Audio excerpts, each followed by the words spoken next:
Bonjour à tous, salon virtuel Sakura avec les nouveautés 2023 pour pêcher le carnassier, notamment le brochet et des leurres à gagner, le décaille, le baffer, le petit Foxy Spybait aussi pour la truite, on en parlera, qui sera à gagner. On vous dit comment, bien entendu, d'ici quelques instants, vous en avez maintenant l'habitude. À mes côtés, Franck Rossmann, Tanguy Marlin. Bonjour messieurs. Bonjour, bienvenue. Bonjour. Est-ce qu'on peut faire une petite présentation de qui vous êtes avant de présenter la marque Sakura dont on va parler aujourd'hui avec les belles nouveautés. Franck. Avec plaisir, oui. Les plus vieux d'abord. Si on veut. Écoute, moi je suis chef de produit Sakura donc, depuis la création de la marque. Donc c'est ce qui se situe en 2005. La marque Sakura qui fait partie de la maison CERT, comme chacun le sait maintenant. Et voilà, donc moi je m'occupe du développement des cannes essentiellement, des moulinets, de la bagagerie.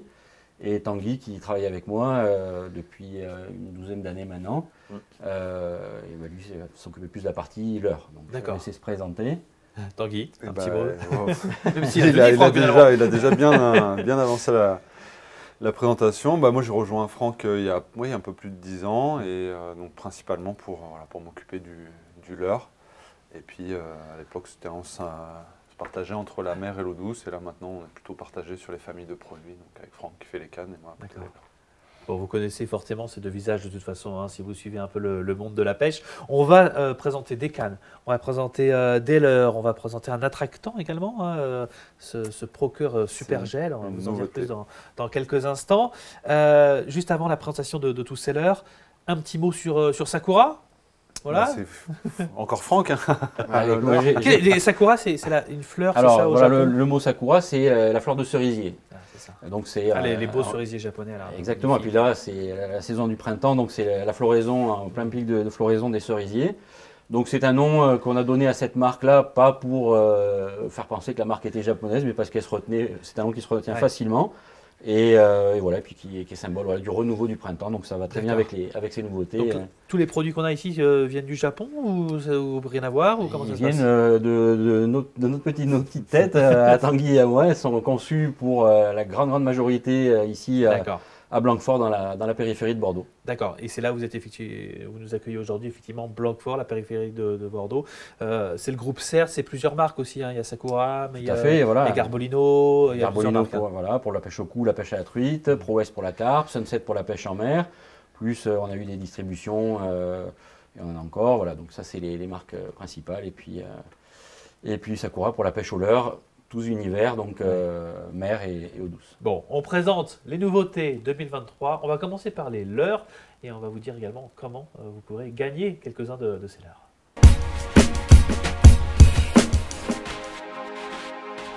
Avant d'attaquer les leurres brochets, avant d'aller sur le bass également, un petit point truite, on est un peu en pleine saison, avec l'une des nouveautés 2023, vous n'avez pas pu passer à côté, vous avez remarqué cette petite bouille sympa du Foxy Spybait.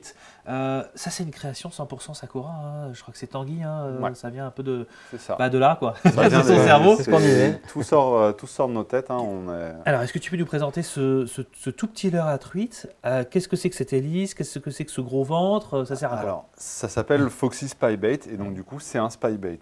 Et le spybait c'est une technique qui est moderne puisqu'elle a été à l'origine inventée au Japon alors c'est pas exactement mais c'est plutôt 2007-2008. D'accord. Où en fait ils se sont mis à utiliser des leurres à hélice plutôt coulants alors qu'auparavant c'était flottant. Tout à fait. Pour pouvoir avoir une présentation qui soit minimaliste avec une action qui soit une action de roulement où le leurre en fait il oscille très légèrement et on a cette hélice qui vient créer des vibrations qu'on considère comme des ondes, en fait, des ondes sonores. C'est pas un appel sonore comme on va retrouver sur d'autres leurres habituellement. Là, l'hélice, elle fait du bruit sous l'eau, un bruit grave, aigu. Ça bourdonne. D'accord. Ça fait un bruit qui est presque électrique. D'accord. En vrai, ça fait vraiment une onde. Ça suscite la curiosité de la truite, son agressivité. À la base, c'est pas fait pour la truite. À la base, cette technique-là, elle a été conçue pour le black bass. Et après, elle a été détournée sur d'autres espèces et d'autres utilisations. Donc du coup, nous, on a développé un spybait pour la truite. C'est le premier qui existe réellement, qui est fait pour travailler dans des zones de courant, parce que le spybait, généralement, c'est plutôt utilisé en lac.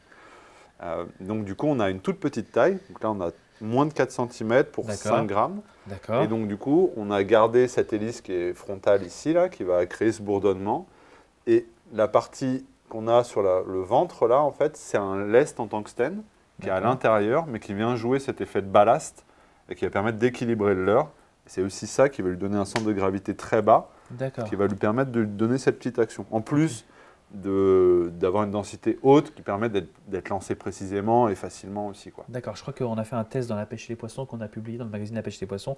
Vous pourrez le lire peut-être. Et Lionel Choca, le rédacteur en chef, avait dit que ça pouvait ressembler aussi à un œuf peut-être, ce signal, c'est ça? Exactement. Comme on est sur un tout petit format, on s'est dit, ça sort de nos têtes, hein, on s'est dit, voilà, on n'a pas trop le choix. Pour équilibrer ce leurre-là, il faut un lest qui soit gros. Donc déjà, on a utilisé du tungstène. Ce soit pour minimiser au maximum. Donc c'est sans plomb, leur sans plomb, c'est ça? Totalement sans plomb, comme toutes les nouveautés qui sortent désormais. D'accord.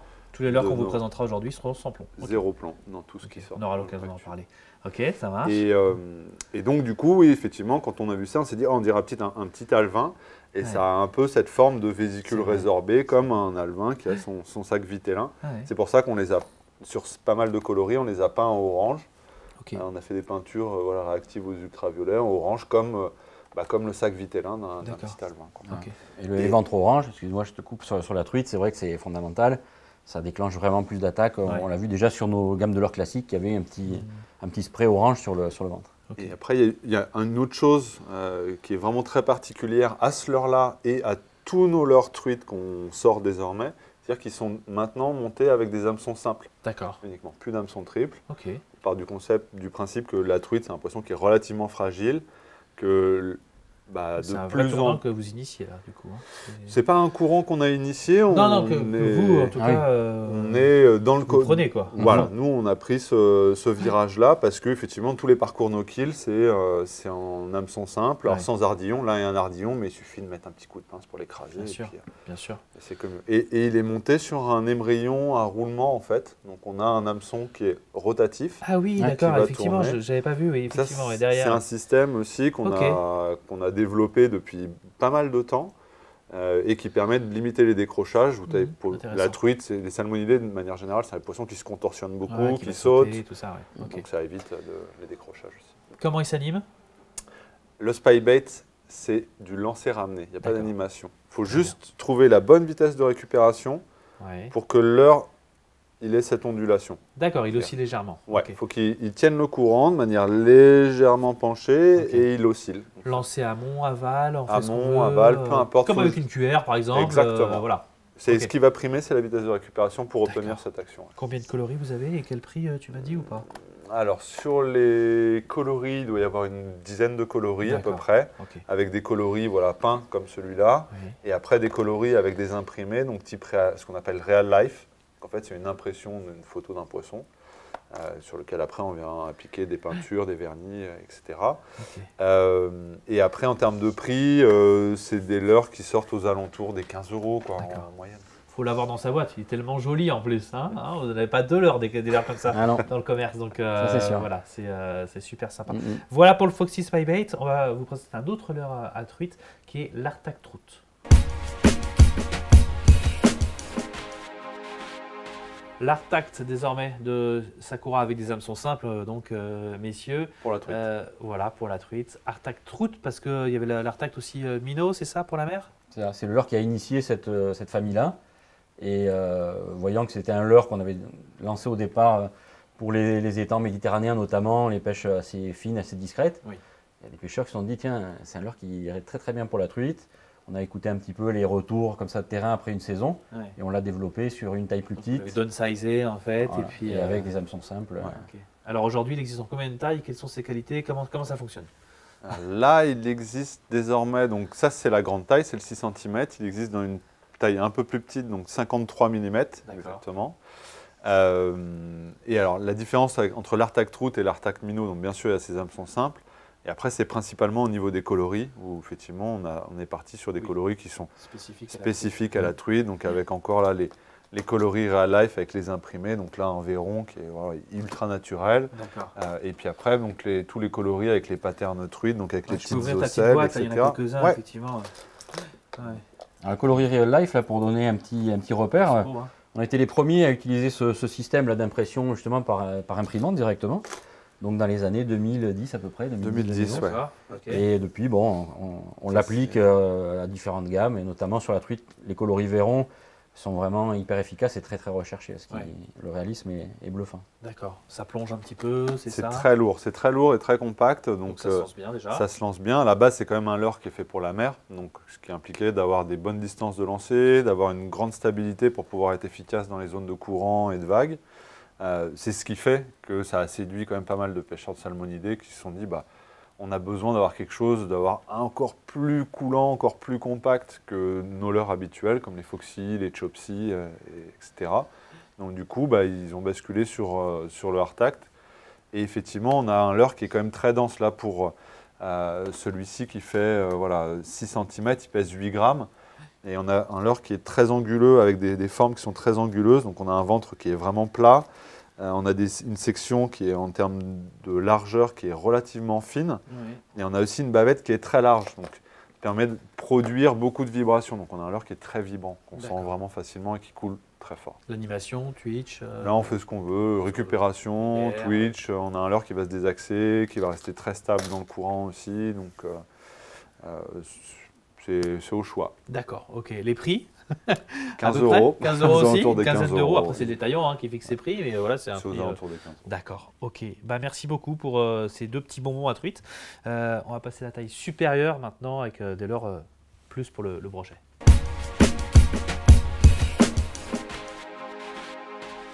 Allez, on passe aux choses presque sérieuses. Enfin, en tout cas, beaucoup plus volumineuses. Avec le buffer, un jerkbait. Donc pour le brochet, buffer que vous pouvez gagner, comme tous les leurres qu'on va vous présenter aujourd'hui. Toutes les explications sur notre site www.pêche-poisson.com. Il y aura plusieurs gagnants, donc n'hésitez pas à remplir le questionnaire. Et on remercie aussi évidemment Sakura pour ces jolis cadeaux. Avec plaisir. C'est plutôt sympa. Jerkbait en deux tailles. C'est ça. J'ai le petit. Le buffer qui existe dans une taille plutôt gros calibre, de 12 cm et demi pour quasiment 70 grammes. 69, c'est ça. Voilà. Ok, c'est bien, il y a le poids indiqué en dessous, c'est pas toujours le cas. Et là, on le voit bien. Ok, très bien. Et ensuite, le petit, donc le 10 cm, qui fait une quarantaine de grammes, lui. Il fait 10 cm, sûr? Ouais, 10 cm. Il paraît 2 fois moins gros que son grand frère, c'est drôle. Assez compact, c'est plutôt la taille. Donc c'est des tailles qu'on a voulu aussi en rapport avec la puissance des cannes. Ouais. En fait, 10 cm, 40 grammes, ça correspond à une canne heavy. Donc c'est une canne plutôt standard pour pêcher le brochet. On va dire sur des débutants, des novices, ça va très bien. Et après, XH, c'est des cannes qui font généralement entre 70 et 90 en termes de puissance. Donc du coup, là, on est sur des formats qui vont plutôt pas mal. D'accord. Après, ça fait un bloc. C'est très épais quand même. D'accord. Okay. Le buffer, est-ce qu'on peut expliquer un peu ses spécificités? Il est extrêmement large. Voilà. Le buffer, c'est très large. C'est un gros des baffes, en fait, c'est ça le nom? Exactement. Des baffes au brochet? C'est énorme. C'est énorme. Ça sort il y a de la provocation là. Voilà, ça sort de nos têtes et les idées aussi. Pour les noms, c'est pareil. Effectivement, c'est pour ça. Parce que c'est un leurre qu'on voulait qui soit facile à utiliser, qui donne cet effet de baffe, qui parte à droite et à gauche, comme un jerkbait qu'on utilise de manière classique. Et donc, en termes de conception, là, on avait donc encore ce cahier des charges assez strict sur le fait de ne pas utiliser de plomb. D'accord. Et un des... D'ailleurs, je crois qu'il y a un proto qui est attaché ici, hop, je le prends. Oui, tout à fait. Ça, c'est les protos, ça, c'est les impressions 3D en fait. C'est-à-dire qu'une fois qu'on fait nos plans et qu'on dessine nos leurres, on fait une impression 3D qui nous permet d'équilibrer le leurre, de choisir où on met les lestes pour pouvoir avoir vraiment l'équilibre parfait et la meilleure densité en rapport avec ce qu'on cherche. Donc là, en l'occurrence, pour le buffer, on a deux densités qui sont très légèrement différentes. On a la grande taille qui va être quasi suspending en fait, qui va être slow sinking, mais alors très très lentement. Donc on a un leurre qui de facto s'adapte par sa densité aux conditions de pêche. C'est-à-dire qu'à 15 degrés, grosso modo, il est suspending, il ne bouge pas dans l'eau, il a une densité neutre. Et dès qu'on va passer sur de l'eau plus froide, il va commencer à couler tout doucement. Et sur de l'eau plus chaude, il va flotter très doucement aussi. Tout doucement. Et donc le petit, il a la même chose, sauf que lui coule un poil plus vite. D'accord. Il est un peu plus dense que la grande version. Il permet d'avoir des bonnes capacités de lancer surtout en fait. Ok. Et donc après, une autre de ses spécificités, c'est que il est monté avec une corde à piano donc, entière en fait. D'accord. Donc on a ce qu'on appelle un full wire. Donc, voilà, qui relie ici. Voilà, qui fait le tour en fait. Voilà. Donc on a une corde à piano qui part de là et qui ensuite passe sur la partie inférieure et qui prend tous les 8 pins, donc là, toutes ces zones-là. Et on a ce troisième œillet qui a deux intérêts. Le premier intérêt, c'est admettons qu'on lance contre un caillou, ça évite déjà d'abîmer la coque et ça la protège légèrement. Okay. C'est pas fait pour ça, mais c'est un de ses intérêts. Le réel atout de ce leurre-là, en fait, c'est de pouvoir y rajouter un trailer. C'est pouvoir y rajouter un leurre souple, si on veut, voilà, un shad, une virgule, peu importe. Là, en l'occurrence, ce qui est le plus adapté à être ajouté sur cet œillet supplémentaire, c'est les queues, donc les pike-tails de mouches de charrette. Donc en fait, c'est des queues qui sont montées avec une épingle, hein. C'est relativement simple et c'est en tissu. L'avantage de ça, en fait, c'est que ça allonge le corps du leurre. Au lieu de faire 12 cm, là, on a une silhouette qui va en faire 20. Mais c'est surtout de ne pas changer la densité. Oui, c'est ça. On ne change pas la nage, on ne change pas la densité. Là, c'est très léger, quoi. Ça influe pas, ça influe pas sur la densité, quoi. C'est-à-dire qu'on va travailler à avoir une densité très particulière. Et là, en l'occurrence, on veut la conserver. Donc, du coup, ça permet de la conserver. C'est bien, ça donne de la mobilité et tout ça. C'est joli à faire. C'est ultra réactif. Au moindre mouvement du leurre, ça va suivre. C'est pas une obligation, on est d'accord. Hein. C'est vraiment si on a envie de presque changer son leurre, en fait. C'est un deuxième leurre. Ça devient un deuxième leurre. On customise. Le customiser ou l'agrandir pour pouvoir sélectionner un peu plus les poissons. Parce qu'après, dans l'eau, ça apporte vraiment quelque chose. Clairement, en termes de mobilité, c'est un peu raide au démarrage. Il suffit juste de les étirer un petit peu.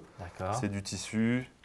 C'est ultra résistant sur les brochets. Celui-ci a un peu de vécu, non déjà? Ouais, celui-là, il a du vécu, il a fait des bonnes sessions et bon, ça reste toujours en place. Ok, ça marche. Ok, très bien. Pareil, en termes de prix, on est comment? Et puis en termes d'animation, voilà, comment ça s'anime au moulinet, à la canne? Qu'est-ce qu'on fait? Alors, nos leurres, de manière générale, ils sont quand même relativement simples à utiliser. On veut que ce soit populaire, donc que ce soit accessible à tout le monde. Donc là, en l'occurrence, c'est vraiment un des critères premiers de tous nos cahiers des charges. Et ensuite, par rapport à l'utilisation, donc soit c'est du jerkbait, donc coup de canne, voilà, et on a un leurre qui va se désaxer à droite, à gauche. On peut aussi le faire en moulinet, en mettant juste des à-coups comme ça, toc, toc, toc, et le leurre va travailler de droite-gauche, ou alors en linéaire. Donc on va avoir cette nage en S qui est un peu sinusoïdale, et c'est vraiment simple à utiliser. Après, en termes de prix, c'est pareil, on est sur un leurre qui va sortir aux alentours des 15 €. Ok. Pas besoin de lui rajouter un petit plomboir de temps en temps si on veut. On peut pour pêcher. Je vois que tu avais mis ça là, mais c'est peut-être pour le leurre prochain qu'on va vous présenter. Non, les plombs clip-poire, en fait, ça s'adapte à partout. On peut les adapter à tous les leurres. Le seul truc qui est vraiment important et qu'il faut vraiment bien faire attention, c'est de ne pas les poser n'importe où. Pas sur le dernier œillet, quoi. Non, là, voilà, sinon le truc il va être comme ça, quoi. Ça va pas marcher. Donc non, c'est important de toujours bien les placer sur l'anneau du ventral, le premier, pour garder l'équilibre du leurre, quoi. Ok, très bien. La suite, on a dit le prix ou pas? Je ne sais plus. Dans les 15 €. Dans les 15 €. Ouais, c'est facile à retenir avec vous. On va passer sur du leurre souple. Et voici le décaille. Donc on passe au leurre souple, toujours pour le brochet. Pour le black bass aussi, on m'a dit que ça pouvait fonctionner. Ça va pas mal pour le gros black bass aussi. Les gros black bass. Le décaille, c'est pour le jeu de mots avec les écailles ou... Non, décaille, c'était pas pas loin. Voilà, c'est ça. Un peu plus complexe. Non, décaille, ça veut dire grand. Grand poisson, quoi. Souvent, en fait, dans toutes les vidéos dont on est inspiré depuis qu'on est jeune, tous les Japonais, quand ils attrapent des gros poissons, ils sont là, décaille. Ah, d'accord, c'est-à-dire c'est gros. Ouais, c'est gros. Ah, c'est trop bien ça, d'accord, ok. Donc, comme c'est un swim bait, c'est quand même plutôt orienté sur les gros poissons. On l'appelle décaille. Alors, ce swim bait, prêt à l'emploi, je crois, c'est ça, on l'achète, il est prêt à pêcher. Prêt à pêcher, voilà. Il est déjà monté, il est armé avec un montage 360. On a, donc pareil, encore comme sur le buffer, un système full wire, une corde à piano entière. Ça, c'est ce qu'il y a à l'intérieur. Hein. On ne le sort pas. Hein. On le précise juste. Hein. Ça, on vous le montre. C'est son squelette. Voilà, c'est son squelette. Hein. Exactement. Ne vous amusez pas à le sortir, à le remettre dans un. Non. Ça va être compliqué. Ok. Donc là, voilà, on a une corde à piano qui est assez épaisse. On a un lest en zinc qui fait 5 grammes, qui est sur la partie abdominale pour vraiment bien équilibrer le leurre.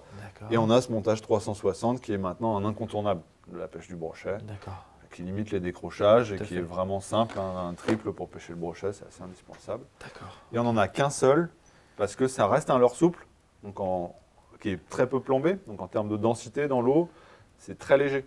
Il y a un poisson quand il arrive derrière et qu'il ouvre la bouche, ça rentre facile. Quoi. Oui. Donc ouais, ça se plie, ça se gobe facilement. Donc un triple, ça suffit largement. La gomme est dure hein, quand même. Hein, La gomme est une en tout cas au niveau du ventre, hein, pas elle est au très niveau de la queue. particulière. Mais du coup, donc là on a un leurre qui est encore une fois sans plomb et on a aussi un plastique, donc là un PVC, qui est sans bisphénol et sans phtalate, qui sont des perturbateurs endocriniens. Donc on a ce qu'on appelle un safe PVC. Je peux presque le manger, en vrai. Peut-être pas quand même, je vais enlever le triple avant. C'est pareil. Le zinc là, qui constitue le lait, c'est pas très digeste. C'est vrai. Ok, d'accord. Ok, donc pour sa gomme. Ok, parfait. On voit déjà sur celui-ci, je crois qu'il y a déjà quelques coups dedans et il tient très bien. Hein. Oui, celui-là il a pêché et ça va pas mal avec le même leurre. On est généralement en capacité de faire une dizaine de poissons sans trop de difficultés. Et après ça se colle bien avec de la super glue, ou même de la colle néoprène si on veut. Mais bon, de la super glue, ça permet de les réparer assez facilement. Ouais. D'accord. Et ça c'est un leurre, donc ça reste un leurre souple peu plombé. Et cette matière, elle fait qu'il peut être utilisé très lentement. Okay. C'est une des caractéristiques de ce leurre-là, c'est qu'on peut pêcher ultra lentement et c'est vraiment là où on tire toute la quintessence de ce leurre-là. Ouais. Okay. Il fait une quinzaine de centimètres. Et en poids, on est sur 56 grammes.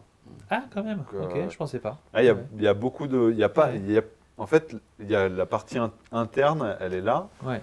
Donc elle est relativement limitée en poids. Le reste, après, c'est que le poids de la matière. D'accord. Il n'y a pas de structure interne en mousse ou en quoi que ce soit dedans. Donc du coup, effectivement, il y a quand même pas mal de... Il y a une petite orifice pour planter le triple. Ouais, est-ce que c'est une obligation de le laisser planter? Est-ce qu'on le laisse pendre On peut le laisser pendre, mais en vrai, c'est mieux de le mettre planté.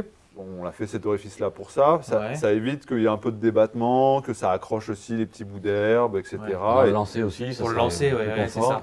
Ça avance plus loin. Ça avance plus loin, ça évite que ça puisse s'en mêler aussi. Donc là, c'est vraiment, ça optimise quand même la. D'accord. Il fait un petit rolling comme ça. Il dodeline. Ça dodeline quand même beaucoup. On a une caudale qui est quand même relativement massive. Alors même si elle n'est pas très épaisse, elle a quand même une bonne surface d'appui. Et elle est quand même très large. Donc on a effectivement une action qui est assez dodelinante. D'accord. On n'a pas de rolling comme on va avoir sur un poisson nageur. D'accord. Là, il y a des petits, ça, c'est des prototypes. D'accord. On travaille sur ça. Pardon, c'est peut-être les nouveautés 2024, hein, je ne sais pas. Hein. Il y a de fortes chances, ouais. Je vais le reposer. On n'a rien dit, on coupera au montage. Ou pas, je ne sais pas. Voilà, ça c'est intéressant. Je vois qu'il y a un petit plomb-poire dessus. Là, le plomb-poire, c'est pour pêcher vraiment plus profond. Comme avec le buffer, le plomb-poire, on peut le mettre un peu partout pour l'adapter à un peu toutes les conditions de pêche. Quoi. Okay. Là de manière générale, voilà, je devrais les sortir, hein, c'est vrai. Ouais, bien sûr. Là, de manière générale, ça nage à peu près entre 50 cm et 1 mètre. Après, c'est un leurre qui pousse beaucoup d'eau, qui est quand même un bon format. Donc qui se fait repérer de loin quand même. Hein. Ouais, et qui met des fortes vibrations. Donc, ça fait déplacer les poissons. On n'a pas besoin de vraiment passer toujours au ras du fond pour pouvoir déclencher des touches. Quoi. Et on a une gamme assez complète avec une dizaine de coloris aussi. Ils ont tous des coups dedans. Hein, et c'est pas moi qui les ai mangés. Hein. On voit que la boîte à l'heure de Tanguy, elle fonctionne à plein régime. Hein. C'est l'objectif. Super. Sur le prix non, peut-être la colle là, peut-être. Bon, non, là c'est la colle, mais ça reste. On vous met tous les prix aux alentours des 15 € en commentaire, etc. Si vous avez des questions, vous n'hésitez pas. On répond à vos commentaires. Donc voilà, mettez vos questions. J'y répondrai. Tanguy, Franck, avec plaisir. Je les joins par SMS à minuit pour leur envoyer votre petite question. Pas de problème. Il n'y a pas de problème. Voilà pour le brochet. est-ce qu'on se pencherait pas un peu sur le Black Bass, messieurs? On va se pencher sur le Black Bass. On ouvre une petite page Black Bass. Le Black Bass, donc, un poisson que vous affectionnez tout particulièrement, je le sais. Franck, ton passé à Black Bass France. La création de Black Bass France en 1994, tu te rends compte? Voilà. Un poisson, en tout cas, qu'on ne pêche pas en début de saison, l'ouverture du carnassier. Exactement. C'est un poisson qui va arriver en plein mois de mai sur une période de reproduction où il est vulnérable. Donc, que ce soit aussi bien l'association de Black Bass France que nous-mêmes en tant que pêcheurs et fabricants du moins de matériel de pêche, on recommande aux gens de ne pas pêcher ce poisson-là de moment de l'ouverture jusqu'à grosso modo 3e semaine de juin. D'accord, ok. À partir de après, il n'y a pas de souci. Et pour ceux qui pêchent le privé, avant, voilà, on peut considérer que la dernière 1er avril, voilà, le jour du poisson, on fait une croix entre la photopériode et la température. De toute façon, ça se passe à ce moment-là. Ouais, si vous voyez un poisson, un Black Bass, près du fond, sur ce qui ressemble à un nid, près du bord, il n'est pas là comme ça pour se cacher. Voilà. La grosse tache claire avec le bonhomme noir en plein milieu, c'est pas un jeu. Voilà, c'est pas un jeu, faut pas le pêcher. Bon, là, c'est l'occasion de ce salon virtuel quand même pour vous présenter des leurres ou des accessoires qu'on utilisera donc cet été, juillet, août. On va commencer par ces petits jig. Le Tungsten Swim Jig, ouais. Ok. Donc ça c'est les nouveaux coloris, donc c'est des jigs en tungstène. Et là c'est une série de nouveaux coloris qu'on a sortis cette année. D'accord. Qui sont clairement un des leurres incontournables de la pêche du Black Bass tout au long de l'année. C'est ce qui nous permet, quand on est pêcheur du bord ou même en flotte tube, voilà, quand on découvre la pêche du Black Bass, de pouvoir aller chercher les poissons au plus profond des obstacles en lançant dans les bois morts, etc. C'est le jig. Et ça marche bien pour le brochet aussi, je le signale, le silure. Hyper bien pour tous les poissons. Vraiment. Ça attrape tout. Quand on a lancé, c'est vrai, quand on pêchait avec ces jigs au départ, qu'on n'en trouvait pas vraiment encore dans le commerce ici, forcément, les gars qui ont pêché, ils sont tombés sur du brochet, ils ont dit mais ça marche très bien sur le brochet aussi. Évidemment. Donc maintenant, ça a toute sa place dans une gamme. Comment on l'équipe d'un leurre souple, c'est ça, derrière, ou on le pêche comme ça En général, on rajoute une écrevisse ou un leurre souple plutôt de cette forme-là. D'accord. Mettre un trailer, donc ce qu'on appelle un trailer, un leurre souple derrière, là, que ce soit un chat, une écrevisse, en fonction de ce qu'on veut faire. Et ça passe partout grâce à la brosse. Voilà, encore une fois, effectivement, tu me disais tout à l'heure, hors antenne, que la pêche au jig n'est pas encore assez peut-être développée. Il y a peu de gens qui... Il faut quand même se rendre compte que quand ça a été démocratisé, c'était par le biais de Franck et Laurent qui faisaient les compétitions du challenge dans les années 95. À partir de ce moment-là, ils utilisaient déjà ces leurres-là, et d'autres, comme les stick bait, comme les spinner bait, tous ces autres leurres-là sont vraiment sortis du lot, ils ont explosé, ils sont même des récents comme les chatterbait. Le jig, c'est un leurre qui a toujours eu du mal à être apprécié en tout cas. Alors tellement passe-partout. Alors que c'est ce qui permet de pêcher dans tous les milieux. C'est vrai que c'est pas un leurre par rapport à un spinner ou un bladed jig, ça vibre pas, ça brille un peu moins. Bon, c'est un petit peu plus technique, on va dire, un peu plus austère à utiliser, mais une efficacité vraiment redoutable. D'accord. Ok. Chatterbait également. Le chatterbait, le Cajun bladed jig. Donc le Cajun, c'est connu, ça fait un petit bout de temps que vous le développez. C'est une petite marque de fabrique à nous sur les spinners et puis maintenant sur cette gamme-là. D'accord, ok. Tous les leurres métalliques en fait. Donc on a les Cajun bladed jig pour les chatterbait, les spinnerbait, les buzzbait aussi qui sont une nouveauté aussi de cette année. Et c'est notre best-seller. C'est vraiment le leurre dont on vend le plus en termes de quantité. D'accord. C'est ce leurre-là qui est vraiment... On a été les premiers à ramener ce leurre-là avec des intérêts qui ont été quand même très forts et très simples. Et du coup, on ne s'en est pas arrêté là, parce que c'est un leurre qu'on a fait évoluer en fait à chaque production quasiment. Et donc ces dernières productions qu'on retrouve là, en 14 grammes, dans ces derniers coloris-là, ces nouveaux coloris de 2023, et ils sont maintenant en zinc et plus en plomb. D'accord. Donc on a une tête qui est un petit peu plus grosse que celle qu'on avait auparavant, c'est vrai. mais qui a le même poids. D'accord. Okay. Alors on a le petit sticker, ici on va le reconnaître, PB barré, plomb, sans plomb. D'accord, quand on arrive en magasin, effectivement, on le reconnaît facilement. D'accord, ok. Ça fait de la vibration dans la canne. Hein. Ça vibre, ouais, ça peut avoir l'effet d'un marteau-piqueur. C'est bien d'avoir des cannes un peu souples pour annihiler un peu ça. Le choix des coloris, ça se passe comment Le choix des coloris, il y a 2 écoles. Il y a l'école qui dit eau sale, coloris foncé, fluo, eau claire, coloris naturel. Et après, il y a l'école qui dit s'il ne te plaît pas, tu ne le mettras pas dans l'eau. D'accord, ok. Elle est bien cette école aussi. Donc, on la retrouve souvent. C'est au choix. Mais effectivement, il y en a pour tous les goûts. Là. C'est un leurre qui existe dans plus de 20 coloris. Donc, il y en a pour tous les goûts. Chacun se fait plaisir. Tout ce qu'on voit depuis le début, c'est des leurres avec du tungstène, avec du zinc, enfin sans plomb en tout cas. Ouais. Ça, c'est quelque chose que vous avez souhaité développer. Il y a plein d'accessoires aussi que vous avez au catalogue. Je vois des balles percées, des têtes plombées, des plombs drop shot. Enfin, des plombs, des lestes, drop shot.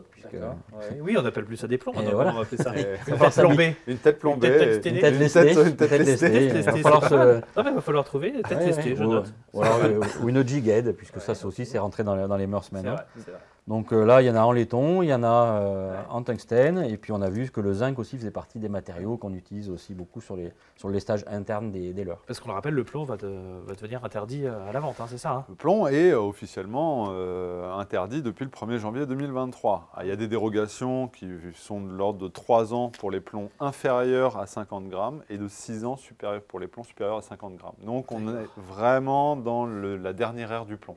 On est dans la phase transitoire encore, mais il faut préparer l'avenir, donc avec le tungstène, qui coûte un petit peu peut-être plus cher quand même. Le tungstène, c'est vraiment un des matériaux de substitution qui est aussi le plus onéreux, on ne va pas se mentir. Donc c'est pour ça qu'on travaille aussi d'autres matériaux comme le zinc ou là comme le laiton, où on a une densité qui est assez proche du plomb et on a un prix qui reste très raisonnable, similaire à celui du plomb.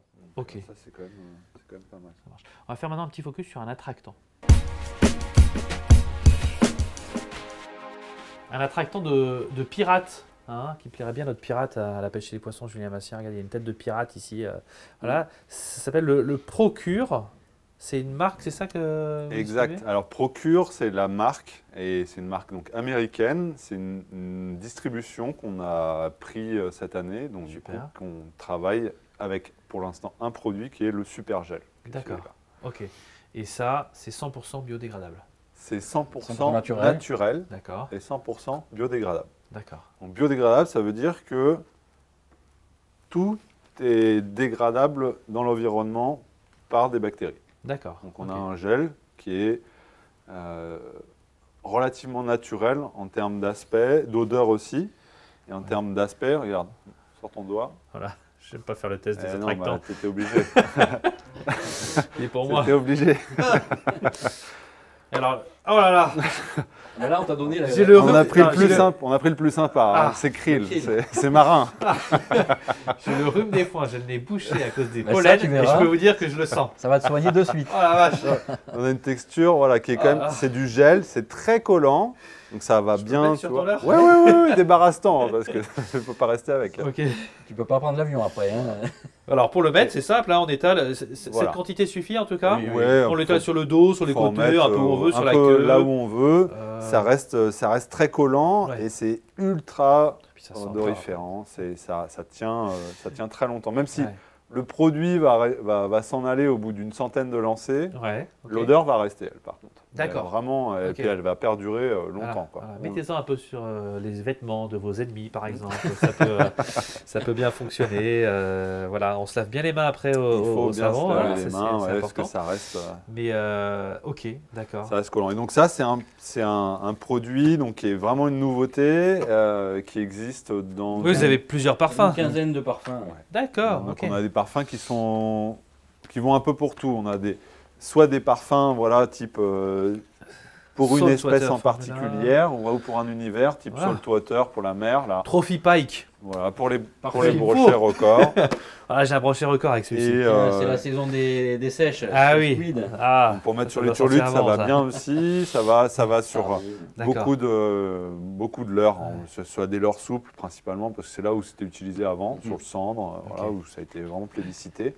Mais sur les turlutes, ça fonctionne très bien pour la sèche. Des gros leurres souples pour le brochet, ça fonctionne aussi très bien. On en parlait aussi hors antenne, sur des leurres dures aussi, de plus en plus. Quoi, on peut mettre aussi sur des ça tient très bien, donc il n'y a pas de souci, tu peux vraiment l'utiliser partout.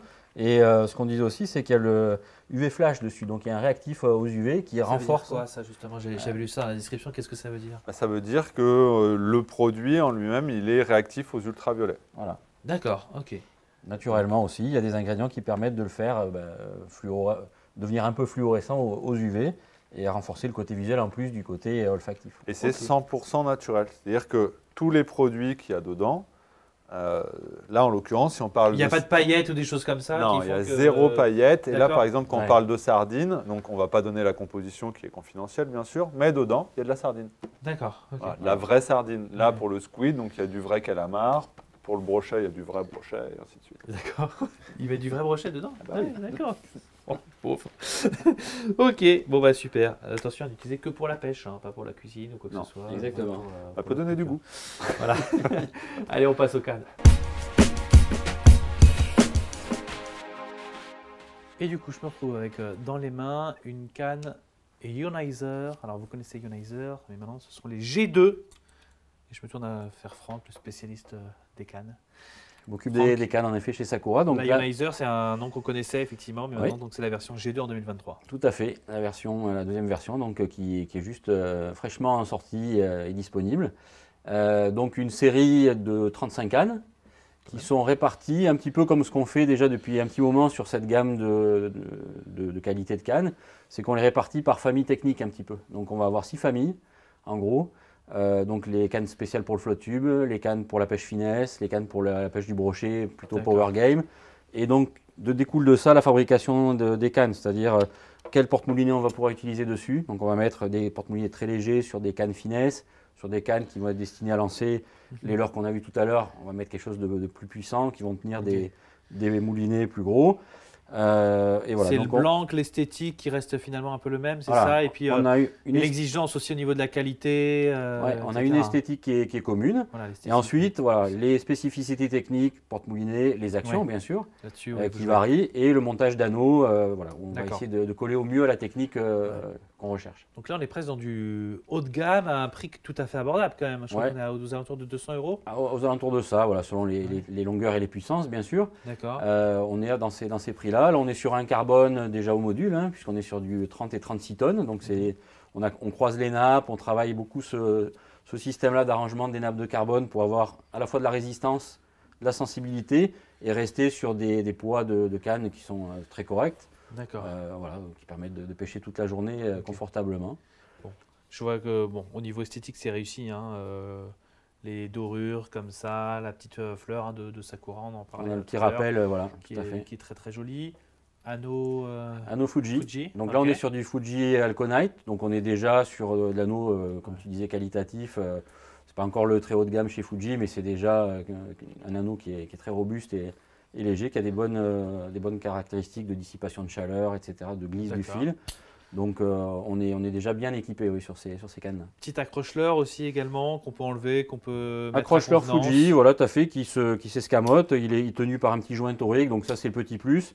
Ça évite d'avoir un accroche-leurre ligaturé. On en fait entre guillemets un peu ce qu'on veut. On le positionne aussi où est-ce qu'on préfère. Oui, c'est vrai. Et c'est le petit plus qui est sur ces cannes. C'est une petite bricole, mais c'est vrai que c'est bien, souvent de ce petit accroche-leurre là, de ne pas le mettre trop haut et sur la partie supérieure, en fait, là où le fil il va sortir du moulinet et il va avoir tendance à passer proche du blanc. Là, il peut s'accrocher, donc c'est bien soit de le mettre à l'opposé, soit de le mettre en bas. Sur la partie inférieure de la poignée. Oui, parce que ça évite d'avoir des frottements au niveau des dents. C'est un petit truc, mais des fois, ça c'est important. Ils ont une bonne sensibilité, j'imagine, une bonne résonance. Alors, tout à fait. J'ai l'impression déjà. Oui, tu le ressens de toute façon. Et là, c'est pareil. Les cannes qui sont, là, comme celle que tu as dans la main, ça fait partie de la gamme finesse. Oui. Donc, ça va être dédié plutôt à des pêches tactiles, des pêches délicates avec des laisses légers, des leurres légers. Donc là, on va avoir besoin d'avoir des ressentis.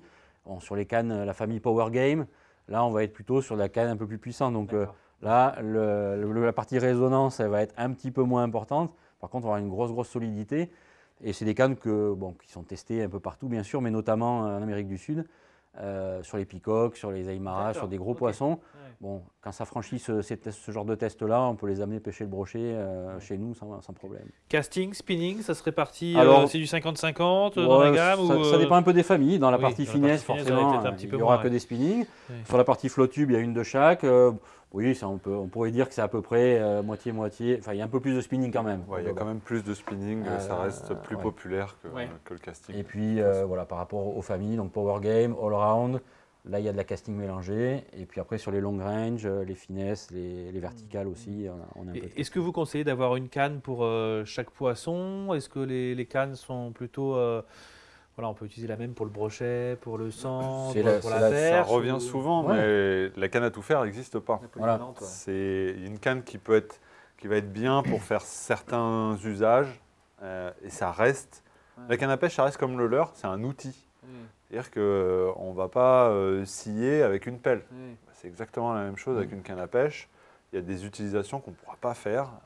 Oui, je parlais de recherche spécifique de poissons, mais c'est aussi le leurre, etc. qu'on utilise. Voilà. C'est plus ça. C'est plus ça. Si on fait une pêche au leurre souple, au spinner, au bait, des trucs comme ça. Là, on est plus dans ce qu'on pourrait considérer comme pour un golfeur, par exemple, qui va avoir différents clubs pour faire tel coup, qui va aborder telle partie du parcours.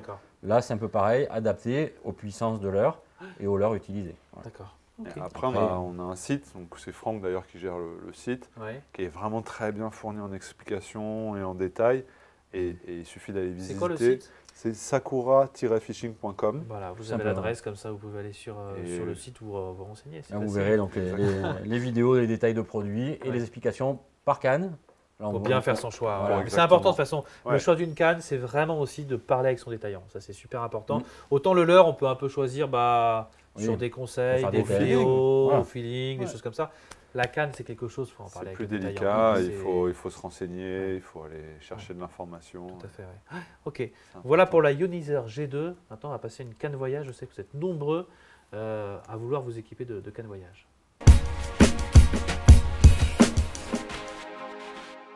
Regardez, je suis un peu comme un magicien qui sort de sa poche une canne à pêche.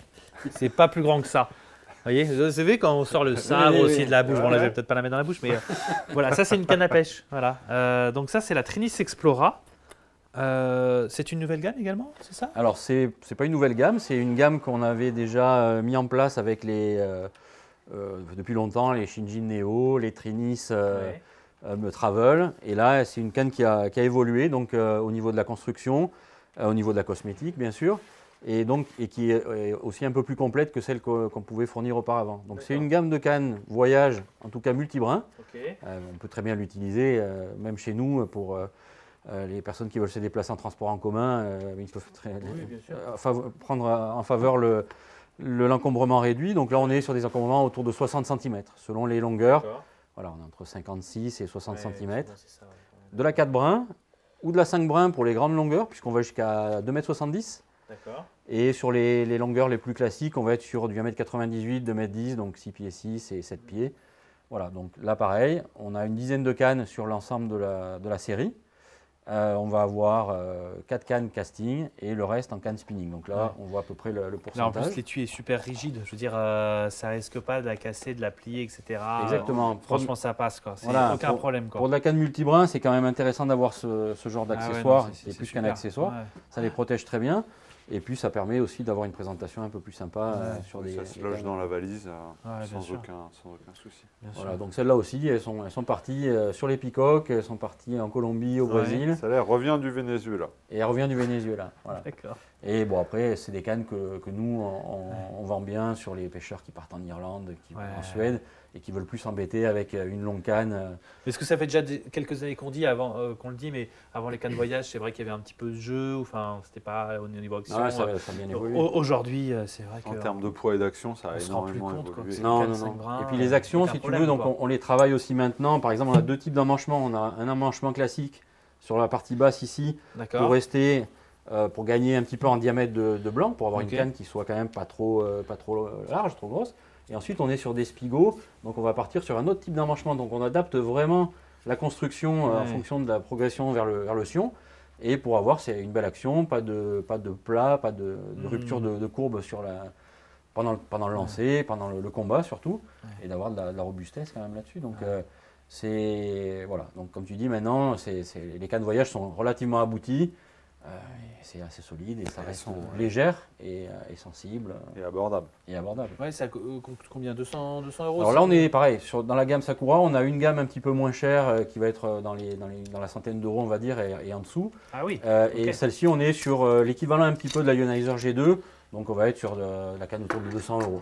D'accord. Ok. Et là, pareil, vous avez travaillé aussi au niveau des coloris, c'est un peu camo. Quoi, voilà, là on a voulu donner un petit aspect exotique, un peu plus voyage que... Aventurier, quoi, voyage. Voilà, un petit couleur camo. En équipement, on est porte-moulinet Fuji et anneaux Alconite aussi, donc les mêmes anneaux que sur les Ionizer. Très bien. Et puis sur des nappes de carbone qui sont aussi du 30 et 36 tonnes, avec des renforts sur le talon, avec ce carbone croisé ici. Donc il va donner une bonne réserve de puissance, donc ça c'est nécessaire. Et après, un carbone non poncé sur le haut. Donc là, on va gagner en légèreté et en sensibilité quand même. Donc, vous cherchez votre prochaine canne voyage, vous partez. On laisse son compagnon ou sa compagne s'occuper des enfants ou visiter des musées, par exemple. Voilà. Et puis nous, on va à la pêche. C'est vrai que ce qu'on dit tout à l'heure, même sur de la pêche traditionnelle ici en France, en métropole, on peut laisser ça dans le coffre de sa voiture. Moi, j'en ai une en dessous. Là où on met la roue de secours, il n'y a plus de roue de secours maintenant. Exactement. La canne à pêche, 3 leurres, un moulinet, et c'est bon, c'est gagné. Dès qu'on a une famille, les enfants, forcément, il faut amener les affaires en plus. Et le matériel de pêche, il faut qu'il se case quelque part. Exactement. Trinis Explora pour ce genre de besoin, d'envie. Sur la canne multibras. Allez, on va monter un petit peu également en gamme, en tout cas aussi au niveau des prix, avec une dernière canne qu'on va vous présenter. Et puis je vous rappelle que vous pouvez jouer pour gagner des leurres. On vous l'a dit tout à l'heure, www.pêche-poisson.com pour tous les détails. Et voici l'Iconic RS. Qu'est-ce que ça veut dire RS ? Ah, ça c'est le petit secret de fabrication. Ah d'accord, ça veut dire que je ne sais pas. C'est un nom de code. Ah bon, c'est un nom de code. C'est un nom de code. Ok, ça marche. C'est Rossmann. Iconic RS. Eh oui, Rossmann, c'est ça. Bravo. Ok, très bien, je comprends. Iconic RS, c'est une nouveauté au catalogue 2023 ou Alors c'est une série qui a une saison et demie, qu'on avait sortie déjà donc il y a un peu plus d'1 an. Et qui est complétée cette année avec 3 nouveaux modèles en fait. C'est pour ça qu'on se permet de les représenter un peu. C'est vraiment notre modèle porte-étendard de la gamme. C'est ce qu'on a de mieux en termes de qualité de blanc, d'action, de légèreté et d'équipement aussi. Ouais. Oui, ça se voit tout de suite. Bon, alors déjà, on est passé du doré à l'argenté, mais ça fait très classe. Et puis avec un porte-moulinet super travaillé, je vois. Voilà. Alors là, c'est vraiment ce qui symbolise. Là, c'est pour ça qu'on l'appelait iconique aussi. Ouais. C'est parce que les petites fleurs qui sont ciselées dans la bague aluminium, elles représentent la fleur de Sakura dont on parlait sur l'emblème de la marque. D'accord. Combien de modèles là pour cette Là, on est sur une quinzaine de modèles, donc on a une gamme quand même plus courte que ce qu'on a pu voir précédemment avec les Ionizer G2 par exemple. Bon, là, c'est très spécifique, on s'adresse vraiment à des pêcheurs qui veulent vraiment du très très beau matériel. Ouais. Donc on a concentré un peu sur les modèles vraiment les plus utilisés avec des cannes casting aussi et des cannes spinning. Qui vont pouvoir être utilisées pour le black bass, pour le brochet, mais aussi certaines cannes pour la pêche du bar en mer, s'ils veulent se faire plaisir avec une très jolie canne. Les gammes sont quand même relativement larges. Ne serait-ce sur les castings, on commence de la medium light, donc vraiment une canne très légère, bait finesse.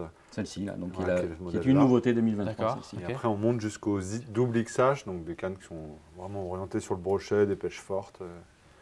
Donc là, c'est ce qu'on utilise. Si vous suivez un petit peu notre chaîne justement sur les vidéos, c'est souvent avec les iconiques XH ou XXH qu'on va pêcher le brochet. Au niveau des anneaux, c'est quoi là Alors les anneaux, là-dessus, on a vraiment pris... on s'est fait plaisir. Ouais. Voilà. Il y a encore mieux chez Fuji, mais là, on a pris déjà quelque chose de superbe. Donc monture titanium, donc complètement inoxydable, et avec une souplesse donc sur l'armature. Donc on n'a pas la rigidité d'un acier inox. Donc là, au niveau de la fidélité par rapport à la courbure de la canne, on va avoir des anneaux qui vont bien suivre la courbe, qui vont transmettre des vibrations, donc augmenter la résonance de la canne, et qui ne vont pas faire de point plat non plus. Donc moins de contraintes sur le blanc. La bague à l'intérieur, la céramique, c'est du SICK Slim. Alors le SICK Slim, tout le monde connaît les anneaux SICK, donc c'est déjà du très haut de gamme Fuji. Là, le Slim, ça veut dire que la bague est plus fine qu'un slick traditionnel. Donc on gagne 20% d'espace ici de passage du fil dans les anneaux. Ça veut dire qu'on peut réduire un petit peu la taille de l'anneau qu'on va utiliser. Donc gagner en poids, gagner en esthétique aussi. Et tout en ayant une vraie grosse robustesse sur la friction, donc sur la dissipation de la chaleur, comme ça se fait avec tous les anneaux Fuji qui sont vraiment le top en termes d'anneaux. Ok, ouais, non, elles sont vraiment jolies. Hein. Et après, sur le modèle que tu vois, c'est donc sur la casting blade finesse, on a un porte-moulinet aussi qui est un nouveau porte-moulinet, qui est relativement peu utilisé encore pour l'instant, qui est une toute petite gâchette. Ouais. Quand tu la prends dans la main, elle ne vient même pas sortir d'entre les doigts. Donc, toute la zone qui est quand même relativement sensible, le passage entre les doigts, là ça vient se loger. Ça a juste un bon point d'accroche, c'est ultra confortable. D'accord. Ça c'est voilà. C'est vrai. Alors, au niveau de l'ergonomie, on essaye de faire le maximum avec ce qui est à notre disposition. Et c'est vrai que pour ça, sur les composants Fuji, on a du choix, on a des beaux produits à mettre en place. Là, tu le vois sur les carbones aussi, là on passe sur du 40 tonnes. Donc on est encore un pas supplémentaire vers le haut de gamme en termes de modules de carbone. Donc là, on a vraiment une légèreté incroyable. Hein. Si on prend une canne là, qui fait 2,10 m, elle pèse 110-115 grammes. Donc vraiment très, très légère. Et pareil, avec toujours un renfort sur le talon avec du carbone croisé. Donc une nappe qui va permettre de renforcer, en plus du côté esthétique, toute la partie du talon. D'accord. Ok. Et tu parlais de produits pour les pêcheurs confirmés qui veulent se faire plaisir, mais ça reste quand même assez abordable, non? Enfin, je Tout à fait. Bêtise, mais pour une canne de cette qualité. Exactement. Là, si on partait sur un standard, on va dire, de canne japonaise, puisque c'est un petit peu les modèles référents, les marques référentes, on va être plutôt sur la canne à 700-800, des fois même plus. Oui, c'est ça. Là, on est sur du 450. Donc oui, voilà, c'est ça. Moi, j'étais étonné. Je pensais que tu allais annoncé 700, mais tu m'as dit, Rotten, c'était aux alentours de 450 quand même. Tout à fait. Avec une canne conçue ici en France. Donc, ok. Voilà, donc, on est tout à fait compétitif vis-à-vis de nos amis japonais justement. Très bien. Voilà, des très belles cannes. Donc si vous avez envie de vous faire plaisir, Iconic RS, vous ne pourrez pas vraiment aller au-dessus. Après, une fois que vous avez ça entre les mains, vous ne pourrez surtout pas revenir en arrière. C'est exactement ça. C'est aussi important. C'est fait pour. Merci en tout cas. Je crois qu'il est le temps de conclure. Merci pour votre accueil, messieurs. Merci pour tous vos cadeaux. Le buffer notamment qui sera à gagner, l'Artact, voilà, www.pêche-poisson au pluriel.com. Vous avez le formulaire à remplir et le tirage au sort d'ici quelques jours qui sera fait. On vous laisse bien entendu le temps de participer et puis vous répondre aux questions, des commentaires. Mais avec plaisir, exactement, on sera un plaisir d'y répondre. Qu'est-ce qu'on vous souhaite pour cette saison? De donner plein de baffes, c'est ça, au brochet? Des grandes baffes au brochet, ça serait pas mal. Voilà, exactement. Profitez, donnez des baffes et puis on vous dit plaisir. à très bientôt. On espère que cette vidéo vous aura beaucoup plu. Merci en tout cas pour ce bon moment. Merci. Avec plaisir. Au revoir.